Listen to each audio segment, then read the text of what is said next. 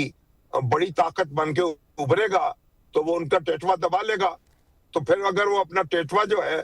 اس کو بچانا چاہتے ہوں گے تو پھر کیا کریں گے؟ لیکن شامی صاحب اردن کے عوام کو تو ایران جو ہے وہ پیغام دے رہا ہے کہ بھئی آپ مطالبہ کریں، اپنے حکمرانوں سے کہیں کہ یہ جو امریکی اڈے آپ نے بنائے ہوئے ہیں ان کو ختم کریں، جو آج وہاں پر حملے کیے ہیں ایران نے جارڈن میں، تو اس کے بعد انہوں نے یہ پیغام دیا ہے۔ اگر آپ دوستی کا ہاتھ بڑھائیں گے، تحفظ کا احساس دیں گے اور مل جل کے معاملات کو آگے بڑھانے کی بات کریں گے اور اپنے ہمسایوں میں بھی ایک اعتماد پیدا کریں گے تو تبھی تو وہ اس مطالبے میں شریک ہو سکیں گے نا۔ موجودہ حالات میں اگر آپ ایران کی طرف سے ان کو خطرہ درپیش ہو تو پھر وہ امریکہ کی طرف تحفظ کے لیے دیکھیں گے۔ آپ جو بھی پھر واس کہتے رہیں اور جو بھی دہائی دیتے رہیں، پھر امریکہ کا عمل دخل جو ہے اس کو آپ کم کیسے کریں گے؟ تو امریکہ کے عمل دخل کو کم کرنے کے لیے یہ ضروری بات ہے کہ ایران جو ہے اس پر اعتماد میں اضافہ ہو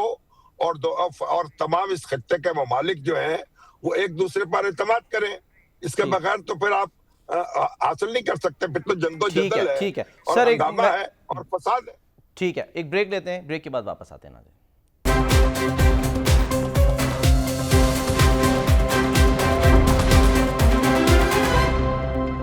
پروگرام کا وقت ہے، ناظرین اپنا خیال رکھیے، اللہ حافظ۔